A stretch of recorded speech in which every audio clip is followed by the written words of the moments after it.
18 தர்பார். வந்துட்டாயா. வணக்கம் மக்களே, இது நியூஸ் 18 தர்பார். நான் உங்கள் எழில். ஒவ்வொரு நாளும் ஒவ்வொரு விதமான விஷயங்கள் செய்தியாகவும் வரும், நிகழ்வாகவும் வரும். ஆனால் நிகழ்வை செய்தியாக கொடுக்கறது அப்படிங்கிறது எல்லாருக்கும் தெரியும். சில விஷயங்களை மறந்துடுவோம், சில விஷயங்களை கோட்டை விட்டுருவோம். ஆனால் அதில் இருக்கிற ஹைலைட்டான விஷயத்தை எடுத்து உங்களுக்காக கொடுப்போம் தர்பாரில். ஒன்று ஒன்றா பார்த்து என்ஜாய் பண்ணுங்கள். வாங்க நிகழ்ச்சிக்குள்ளே சரன்னு போவோம். சம சினிமாக்குள்ளே போகிறோம். ஒரு பிரபலம் வரார். அவரை வரவேற்கிறதுக்கு தென்னங்கொலை, பனங்கொலை, அப்படியே கரும்பு, வாழை, பூந்தொட்டி எல்லாம் வைக்கிறான். அது அவர் பார்த்து சந்தோஷப்படுறது. அதுக்கப்புறம் தான் மேட்ரு என்னன்னா, இந்த பூந்தொட்டி நம்ம வீட்டில் நல்லா இருந்தால் நல்லா இருக்குன்னு தூக்கிட்டு போயிடுறதானுங்க மேட்ரு. பிரதமர் போன இடத்துல தான் இப்படி நடந்திருக்கு.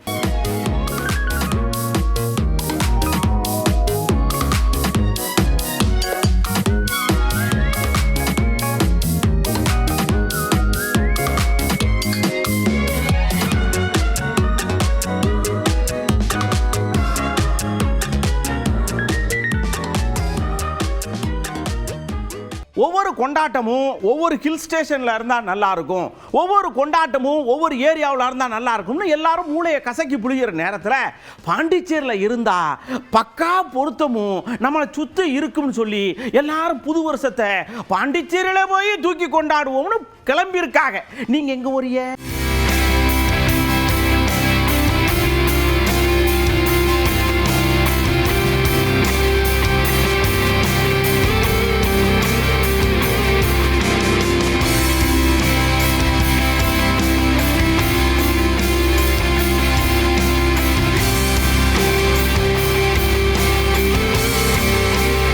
அதாவதுங்க இந்த அப்படின்னு மார்கழியில் ஆரம்பிப்பாங்க. அட அதெல்லாம் ஓல்டு ஸ்டைலுங்க. எடுத்தோம்னா அப்படின்னு ஆரம்பிக்கிறது மார்கழியில் மக்கள் இசை. அடிச்சாங்க பாருங்க பறை இசைய, என்ஜாய் பண்ணுங்க.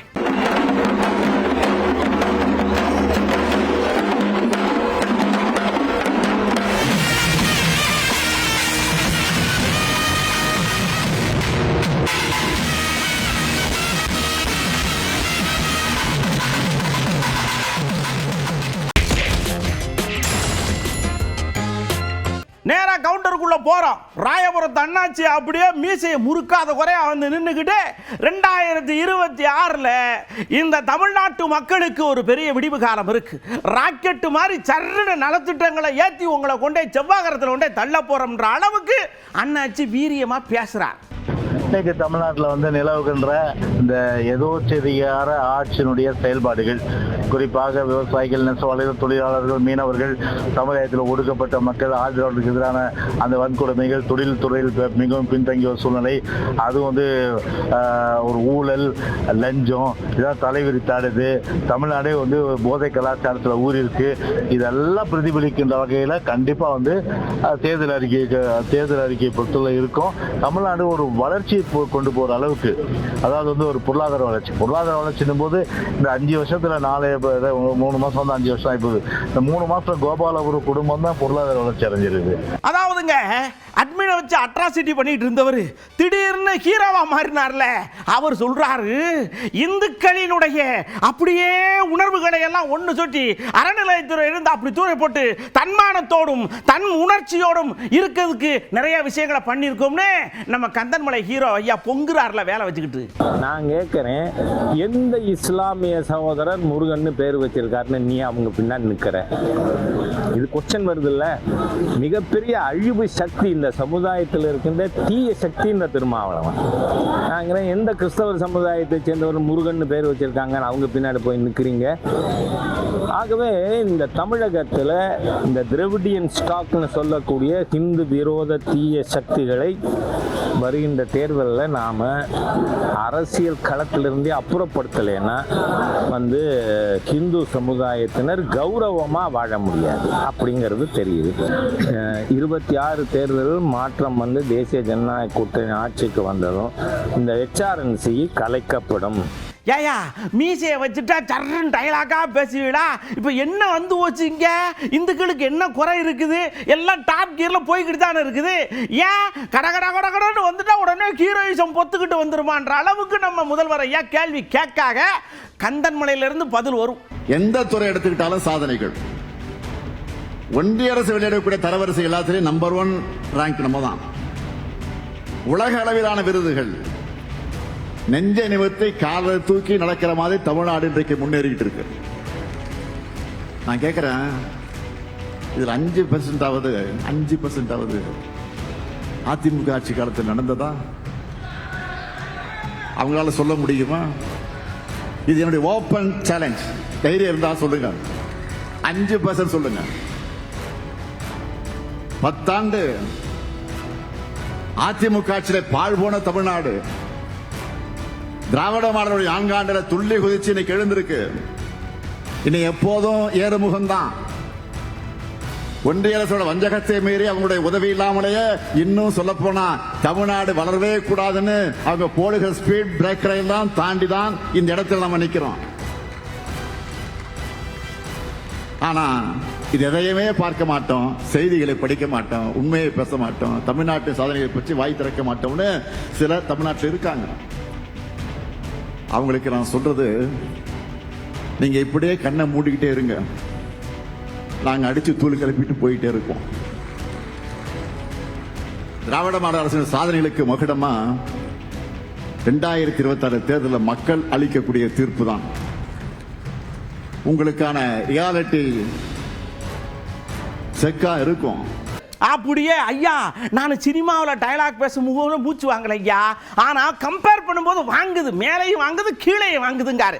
என்னன்னு கேட்டால் நாங்களும் ஆட்சி நடத்துகிறோம், எங்கேயாவது குறை சொல்ல முடியுமா? ஆனால் உங்கள் ஆட்சியில் சட்டம் சந்தி சிரிக்குது, அந்த பக்கம் சீர்குலையுது, இந்த பக்கம் எல்லாரும் கதறாக, பேசுனா செயலில் பிடிச்சி போறீங்க, என்ன நினச்சிக்கிட்டு இருக்கீங்க? என்ன டயலாக் விடுறார்?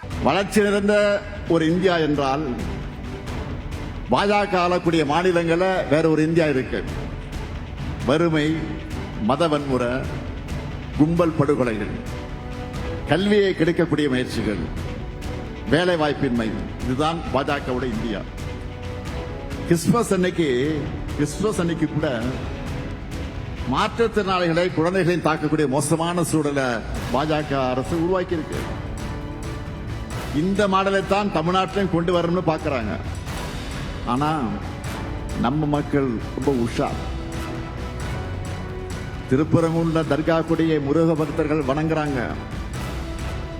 மதுரை சித்திரை திருவிழாவுக்கு வரக்கூடிய இந்து பக்தர்களுக்கு பள்ளிவாசல் மாடை இஸ்லாமிய சகோதரர்கள் ரோஸ் மில்க் கொடுக்கறாங்க. தை முதல் நாள் அன்னைக்கு தேவாலயத்தில் பொங்கல் வச்சு படைக்கிறாங்க. கிறிஸ்துமஸ் ரம்ஜான் வந்துட்டா இந்து நண்பர்கள்லாம் கேக் பிரியாணி எங்கன்னு உரிமையா கேட்கிறாங்க. எம்மதமும் சம்மதங்கிற தமிழ்நாட்டு மக்களுடைய இந்த ஒற்றுமை மத நலனுக்கு தான் மதவாத அரசியல் செய்து மக்களை பிளவுபடுத்த நினைக்கிற பாஜகவின் கண்களை உறுத்திக்கிட்டு இருக்கு. அவங்க எத்தனை அடிமைகளை சேர்த்துக்கிட்டு அந்தர்பல் அடிச்சாலும் சரி, ஒற்றுமையா வாழக்கூடிய தமிழ்நாட்டு மக்களிடம் மதவெறியை தூண்ட முடியாது. இந்த ஸ்டாலின் இருக்கிற வரைக்கும், எங்க திராவிட மாடல் அரசு இருக்கிற வரைக்கும் உங்களுடைய மதவெறி ஆட்டத்திற்கு இங்க இடம் கிடையாது. தமிழ்நாட்டு மக்கள் உங்களை ஓட்டுக்களால் விரட்டடிப்பாங்க. நீங்க என்ன பண்ணாலும் சரி, என்ன நாடகம் நடத்தினாலும் சரி, தமிழ்நாட்டில் உங்க வித்த வேலைக்காகாது. இதுக்கு சப்போர்ட் பண்ற மாதிரி நம்ம ராயவர அண்ணாச்சி வராங்க. வந்த உடனே நீங்க ஆட்சிக்கு வந்த உடனே தானே மடிக்கணினியை கொடுத்துருக்கணும், ஏன் இப்ப கொண்டு வந்து கொடுக்கிய? எல்லாம் ஒரு உள்நோக்கம் இருக்குல்ல, அது எங்களுக்கு தெரியாதா? நாங்களும் இப்படித்தானே பண்ணணும் அப்படின்ற மாதிரி சொல்றாங்க. சாகும்போது சங்கரான்ற மாதிரி ஆட்சி போகுது இல்லை, அதனால இதையாவது கொடுத்து அட்லீஸ்ட் இளைஞர்களை கவரலான்னு பார்த்தா நிச்சயமா இளைஞர்கள் ஓட்டு போட மாட்டாங்க. 4 வருஷம் +2 முடித்தவங்களுக்கு +2 படிக்கும் போதே லேப்டாப் கொடுக்கணும். +2 படிக்கும் போதே லேப்டாப் கொடுக்குறது தான் ஒரு பெரிய சிறப்பு. ஆனால் +2 படிக்கும்போது கொடுக்காம இப்போ எலெக்ஷன் வர்றதுக்காக அந்த ஓட்டு போடுற வயது இருக்கு பத்தியா, அதை மைண்டில் வச்சு கொடுக்குறானா? அப்போ உள்நோக்கம் என்ன? அப்போ முழுமையாக அந்த ஓட்டு வாங்கணும். இன்னைக்கு திமுக பலவீனம் அடைஞ்சிருக்கின்றதுக்கு இந்த திட்டத்தின் மூலமாக இளைஞர்கள் கை கொடுப்பாங்கன்னு நினைக்கிறாங்க. நிச்சயமாக இளைஞர்கள் கை கொடுக்க மாட்டாங்க. கை விட்டுருவாங்க. ஐயோ, ஒரு ஐயா எப்படி ஆட்சி நடத்துறாரு பார்க்கறதுக்கே கண்ணு 1000 வேணும்யா. அப்படியே உள்ளமெல்லாம் பூரிச்சு போதியா. ஆனா அவரு வேற கெடுக்கிற மாதிரி கிறிஸ்துமஸ் விழால யார் யாரா உள்ள புகுந்து நாங்கெல்லாம் அப்படி இல்ல, அவர் பேரை தப்பா யூஸ் பண்ணியிருக்கிறாங்கன்னு மகிழ்ச்சி பொங்க பொறுமவும் செய்யறாரு நம்ம அர்ஜுன் சம்பத் ஐயா. வடகிழக்கு மாகாணத்தில் முழுக்க நேரடியாக பிஜேபி ஆட்சி அல்லது கூட்டணி ஆட்சி. அங்கே இருக்கிற கிறிஸ்தவர்கள் பிஜேபிக்கு ஆதரவாக இருக்கிறாங்க. அதனால் வேண்டுமென்றே உள்நோக்கத்தோடு இந்த கம்யூனிஸ்ட்காரனுங்க அங்கே வந்து சீனாவிலிருந்து பர்மாவிலிருந்து ஊடுருவி நக்சல் குழுக்களை உருவாக்கி வடகிழக்கு மாகாணங்களிலே அவங்க தான் அப்பாவி கிறிஸ்தவர்களை தாக்குகிறாங்க. அதை வந்து இவங்க என்னன்றாங்க, மோடி அப்படின்னு சொல்லி ஒரு பொய்யான தகவலை பரப்புகிறார்கள். கிறிஸ்தவர்கள்லாம் இன்னைக்கு மோடிக்கு ஆதரவு. கேரளாவில் ஏன் பிஜேபி ஜெயிச்சது? கிறிஸ்தவர்கள் ஓட்டு போட்டாங்க. கோவாவில் கிறிஸ்தவர்கள் பெரும்பான்மை, அங்கே எப்படி பிஜேபி ஜெயிச்சது? கிறிஸ்தவர்கள், இன்னும் சொல்ல போனால் பல முஸ்லீம் பெண்கள் அவங்கெல்லாம் இன்னைக்கு மோடிக்கு ஆதரவு கொடுக்குறாங்க. அதனால இது வந்து வேண்டுமென்றே ஒரு வெறுப்புணர்வோடு, இந்தியா மீது வெறுப்புணர்வு கொண்டு. நீங்க யாரு, எப்படிப்பட்டவங்க, உங்களுடைய கண்ணீர் எப்படிப்பட்ட கண்ணீருங்கிறது எங்களுக்கு நல்லா தெரியும். மக்கள் ரொம்ப உஷாரானவங்க, உங்களுக்காகவே ரெடியா இருக்கிறாங்க. உங்க குட்டுநாட்டெல்லாம் 2ஆ பொளந்துரும், ஜாக்கிரதையா இருங்கன்னு சொல்லி ஒருத்தர் எச்சரிக்கை பண்றாரு. யாருன்னு பாருங்க. வருகிற சட்டமன்ற தேர்தலில் யார் எத்தகைய வியூகத்தை அமைத்தாலும் சரி, நாட்டின் பிரதமரே இதற்கு தலைமை தாங்கி தமிழ் மண்ணில் களமாடினாலும் சரி, தமிழ் மண் அவர்களுக்கு சரியான பாடத்தை புகட்டும். தமிழ் எப்பொழுதுமே ஒற்றுமை பூமி, பிளவு கருத்துக்களை ஏற்காது, அடிப்படைவாத கருத்துக்களை ஏற்காது. தமிழ் எப்பொழுதுமே கூட்டு செய்யும் பூமி. அதை நிரூபிக்கிற வகையில் வருகிற சட்டமன்ற தேர்தலில் சரியான பாடத்தை பிஜேபி கூட்டணிக்கு, அதனுடன் அணி சேர்ந்திருக்கிற அரசியல் கட்சிகளுக்கு தமிழ் மக்கள் வழங்குவார்கள் என்கிற நம்பிக்கை எங்களுக்கு உண்டு. மீண்டும் சொல்கிறோம், எங்கள் கூட்டணி பலத்தை விட, தமிழக அரசின் நல்வாழ்வு திட்டங்கள் என்பதை விட தமிழ் மக்களின் ஒற்றுமை பலம்தான் எங்களுக்கு. தமிழ் மக்கள் எப்பொழுதுமே ஒற்றுமை விரும்புவார்கள். அதை சிதைக்கிறவர்களுக்கு சரியான பாடத்தை புகட்டுவார்கள். அந்த அண்ணாச்சியை இன்னொரு விஷயம் சொல்றாங்க, ஒற்றுமையா இருக்கிறது உங்க கண்ணை பொறன்னு உறுத்துதுன்னு. இந்துக்கள் பண்டிகைனா கிறிஸ்தவர்கள், இஸ்லாமியர்கள், மற்றவர்கள்லாம் சேர்ந்து கொண்டாடி என்ஜாய் பண்ணுறாங்க. அவங்க பண்டிகைனா இவங்க போய் கலந்துக்கிறாங்க. அது உங்களுக்கு பொறுக்கலை, பொசன்னு வருது. எப்படா கெடுத்து எண்ணெயை ஊற்றி பற்ற வைக்கலாம்னு அலையிறீங்க, நடக்காது அப்படிங்கார். இல்லை, இந்திய வரலாற்றை நீங்கள் பாருங்கள். நவகாலி துவங்கி பெல்சி, ஆகரா, உஞ்சனை, புளியங்குடி, இந்தியாவில் நடைபெற்றிருக்கிற வகுப்பு கலவரங்களின் பின்னணி யார்? ஜனசங்கம், இந்து மகாசபை, RSS, பிஜேபி.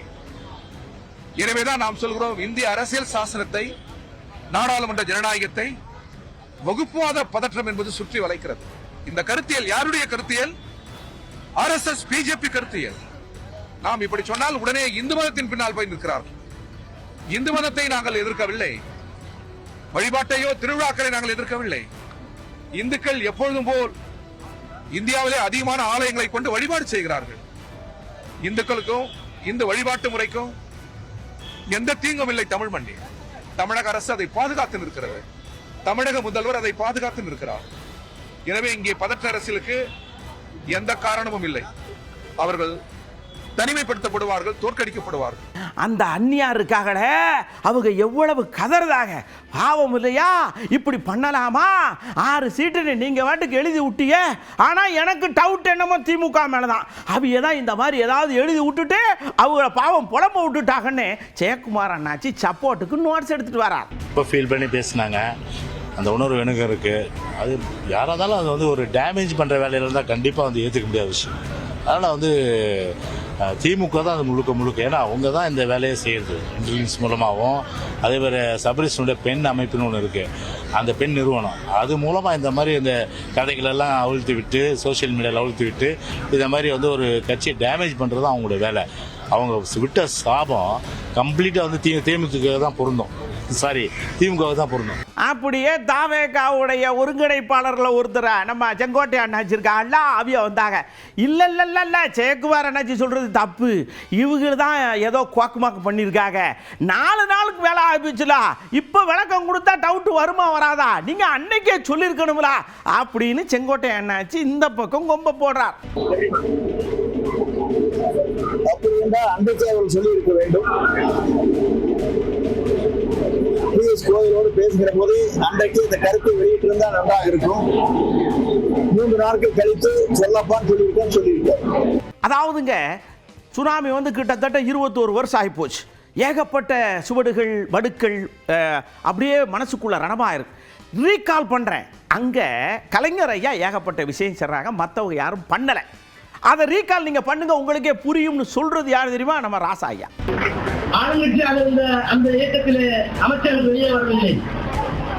நாங்கள் சுற்றுப்பயணத்தை முடித்து ஒவ்வொரு பகுதியிலையும் என்ன சேதாரம், எத்தனை உயிரிழப்பு என்று சொல்லி கலைஞர் எங்களை எல்லாம் அழைத்து அதை கடிதமாக மாற்றி அன்றைக்கு கவர்னரிடத்தில் கொண்டு போய் கொடுத்தோம். மாநில அரசின் சார்பில் எந்த உதவியும் கிடைக்கவில்லை. நாங்களே மனு கொடுத்தோம். நாடாளுமன்றத்திலே பிரதமரிடம் பேசினோம். மத்திய அரசாங்கம் உதவி செய்வதற்கு தயாராக இருந்தாலும் இன்றைக்கு மாநில அரசாங்கம் அதற்கு முன்வரவில்லை. உங்கள் எல்லோருக்கும் தெரியும், வீட்டை இழந்தவர்கள், சொத்தை இழந்தவர்கள், பணங்களை இழந்தவர்களுக்கெல்லாம் அன்றைக்கு 2004ஆம் ஆண்டு ஆட்சியில் இருந்து ஜெயலலிதா எதையும் செய்யவில்லை. 2006ஆம் ஆண்டு கலைஞர் முதலமைச்சராக வந்ததற்கு பிறகுதான் உங்களுடைய எல்லா அடிப்படை வசதிகளையும் வீடு உட்பட தீர்த்துக் கொண்ட பெருமை கலைஞர். அப்படியே நம்ம பாலு ஐயா, அதான் அன்புமணி ஐயாவுடைய வலதுகரம், அவர் வந்து சொல்றாரு, சீக்கே மணி ஐயா ஒரு ஆளே கல்ல, ஒரு பொருட்டே கிடையாது, நாங்கள் அவரை இது பண்ணவே இல்லை, அவர் 40-45 வருஷத்துக்கு மேலே கட்சியில் இருந்து விட்டார், அவரெல்லாம் தூக்கி விட்டாச்சு, அவர் என்ன பேசினாலும் கண்டுக்கிறாதியே, எங்க ஐயா தான் ஸ்ட்ராங்கான ஐயா அப்படின்னு அடிச்சு சொல்றார்.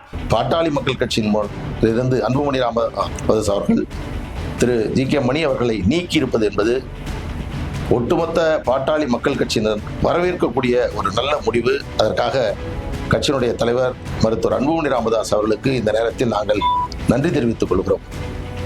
பல்வேறு நாடகங்களை நடத்தினார், கட்சியை சீர்குலைக்கக்கூடிய பலன் பேசினார். ஒரு சினிமாவில் இரட்டை வேடம் போடுவார்கள், அதுபோன்ற இரட்டை வேடத்தை அவர் இந்த பிரச்சனை உருவானதிலிருந்து கடைபிடித்தார். ஆரம்பத்தில் பார்த்தீர்கள் என்று சொன்னால், நான் ஏதாவது இமயமலைக்கு சென்று விடுகிறேன், எனக்கு ஏதாவது மருந்து கொடுத்து விடுங்கள், நான் எந்த இடத்திலும் வெளியிலே நான் வரமாட்டேன், 2 கண்ணில் எந்த கண் என்று எனக்கு தெரியவில்லை, யாரை ஆதரிப்பது யாருக்கு நான் எதிராக இருப்பது என்று தெரியவில்லை என்று ஒரு நிலைப்பாட்டை மேற்கொண்டார். ஆனால் அவர் இப்பொழுது இருக்கக்கூடிய இந்த நிலைப்பாடு தான் அவருடைய உண்மையான சுயரூபம். அதுதான் இப்பொழுது வெளிப்பட்டிருக்கிறது. மிக கடுமையான வார்த்தைகள், மிக மிக அவதூறான வார்த்தைகள். இதுவரையில் ஜி.கே. மணி அவருடைய தோற்றத்திற்கு, அவருடைய வெளிப்படுத்திய அவருடைய நடைமுறைக்கு நேர் மாறாக இன்றைக்கு அவர் செயல்பட்டு கொண்டிருக்கிறார். அதைத்தான் இன்றைக்கு கட்சி இந்த முக்கியமான முடிவை எடுத்திருக்கிறது. அவசியமானது. ஒரு இயக்கத்தை காப்பாற்ற வேண்டும் என்று சொன்னால், ஒரு இயக்கத்தினுடைய கட்டுப்பாட்டை ஒழுங்கை சீர்படுத்த வேண்டும் என்று சொன்னால் இத்தகைய கடுமையான நடவடிக்கைகளை எடுக்க வேண்டும். அது எல்லா கட்சிகளிலும் இது நடந்திருக்கிறது.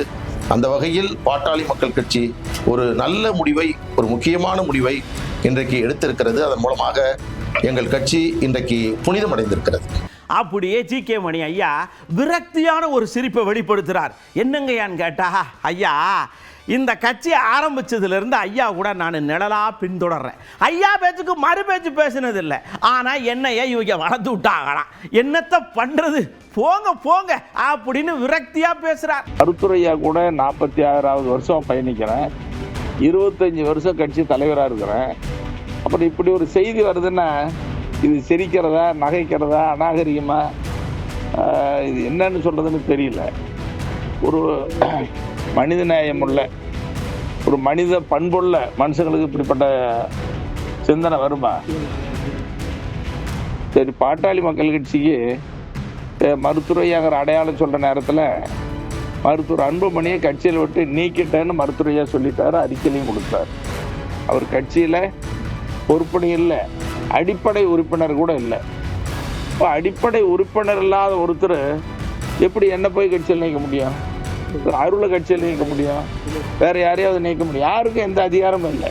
மருத்துவரையா சொல்லட்டும். மருத்துவரையாவை நீக்கிறதுக்கு, எல்லாரையும் நீக்கிறதுக்கு உண்டான அதிகாரம், சேர்க்கறதுக்கு உண்டான அதிகாரம், பொறுப்பு கொடுக்கறதுக்காக உண்டான அதிகாரம் எல்லாம் மருத்துவரையாவுக்கு தான் இருக்குது. அப்போ மருத்துவரையா அவர்களால் பாட்டாளி மக்கள் கட்சியிலிருந்து பொறுப்பிலிருந்து நீக்கப்பட்டவர், அடிப்படை உறுப்பினரிலிருந்து நீக்கப்பட்டவர், பாட்டாளி மக்கள் கட்சின்னு பேரை சொல்ல முடியாது. மருத்துவரையாவே நான் சொல்லலை, பலமுறை சொல்லிட்டாரு. என் பேரை சொல்லக்கூடாது, என் படத்தை போடக்கூடாது, பாட்டாளி மக்கள் கட்சின்னு சொல்லக்கூடாதுன்னு சொல்லி மருத்துவரையா சொல்லிட்டாரு. அப்புறம் இதுக்கு மேல பாட்டாளி மக்கள் கட்சியில் என்ன அவங்களுக்கு அதிகாரம் இருக்குது, தகுதி இருக்குது? என் கவனத்தை தயவு செஞ்சு திசை திருப்பாதீங்க. 2047 இந்தியா வல்லரசாக போது அதை நோக்கி என்னுடைய கவனமும் பயணமும் போய்கிட்டு இருக்கிற நேரத்தில் எனக்கு சீட்டு கொடுக்க போறாங்களா, அது கொடுக்க போறாங்களா, என் கவனத்தை திசை திருப்பாதீங்க அப்படின்னு சொல்றது யார் தெரியுமா? நம்ம குஷ்பு அக்கா தான். எந்த தேர்தல் வந்தாலும் நான் போட்டியிட போறேன்னா அந்த ஆசையோட நான் வரதே இல்லை.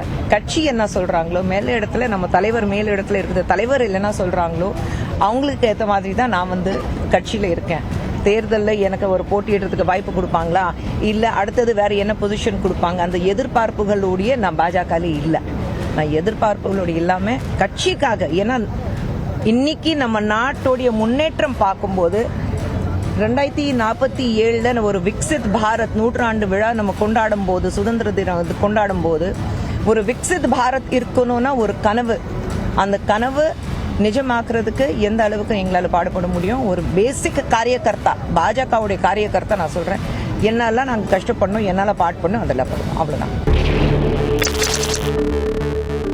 உஷாரா இருங்க அப்படின்னு நம்ம சொல்லிக்கிட்டு இருக்கிற நேரத்தில் ஹரியானாவில் ஒரு குரூப்பு ரூமு கட்டு ஹோட்டலுக்கு பேருக்கு ஆதார் கார்டு கேட்டிருக்காங்க. ஆதார் கார்டு இல்லைன்னா ரூம் இல்லைன்னு அனுப்பிச்சி விட்டாங்க. அவங்க கருகருன்னு வெளியில் போய் காரில் காத்துட்டு இருந்திருக்காங்க. ஹோட்டல் ஊழியர்கள் வெளியில் வந்தாங்க பாருங்க, ஆதார் கார்டு தானே கேட்டா அப்படின்னு சொல்லி டம்முன்னு அடித்து தூக்கி தூர போட்டாங்க. ஏயா ஆதார் கார்டு கேட்டால் ஆதார் கார்டு தானே எடுக்க போகணும், அவங்களையே ஆஸ்பத்திரிக்கு அனுப்புறீங்க அப்படின்னு எல்லாரும் கேட்காங்க.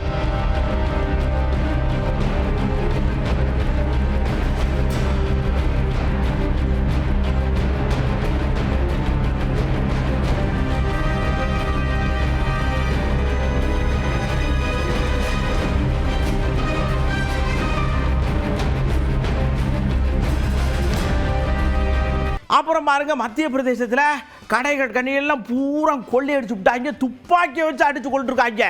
இதில் ஒரு ஐயா நகை போயிடுச்சேன்னு மருகி இறந்தே போயிட்டாருங்க. ஆமாம், உங்களுக்கெல்லாம் எங்கேருந்து துப்பாக்கி கிடைக்கும் நானும் கேட்டுக்கிட்டே இருக்கேன், இது வரைக்கும் பதில் வரவே மாட்டேங்க.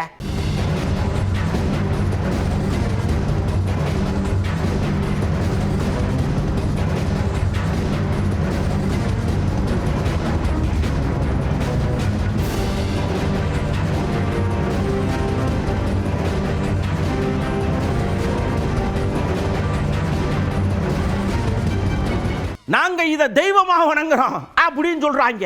லாரி ஒன்றில் பசுமாடா போயிருக்கு, ஓப்பன் பண்ணி பார்த்தா தெலுங்கானான்னு போர்டு இருக்கு, சடக்குன்னு திருப்பி பார்த்தா பீகான் இருக்கு, அந்த பக்கம் பார்த்தா இன்னொரு போர்டு இருக்கு.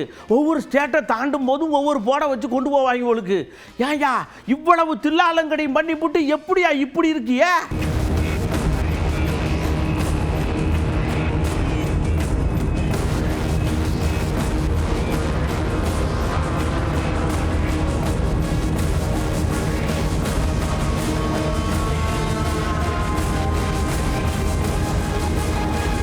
அப்படியே ராஜஸ்தானில் பண்டிகை எல்லாம் வருது, புள்ள காடெல்லாம் பண்டக்கிட்டு கேட்கும், போய் கடைக்கு போய் வாங்கிட்டு வரோம்னு போயிருக்காங்க. போனவங்க நல்லா தான் வாங்கியிருக்காங்க. அங்கே போனவுடனே லைட்டாக சபலம் தட்டி பிடிச்சி சடக்குன்னு அவங்க ஸ்டைலில் 4-5 ஆட்டையை போட்டாங்க. என்ன ஒன்று, அந்த முனோண்டு இருக்குமுறா, அதான் கேமரா, அதை மறந்துருதாங்க. அவ்வளோதான் மேட்ரு.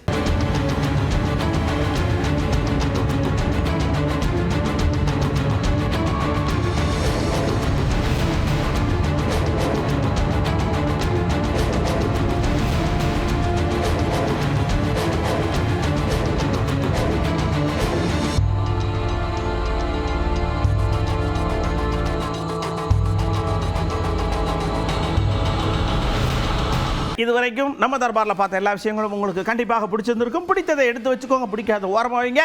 அடுத்த தர்பாரில் ஏகப்பட்ட விஷயத்தோடு நான் உங்களை சந்திக்கிறேன். அதுவரை உங்களோட பிரதான் போடு விடைபெற்றுக் கொள்வது உங்கள் அன்பு நண்பன்களில். வணக்கம் மக்களே. 18 தர்பார். வந்துட்டாயா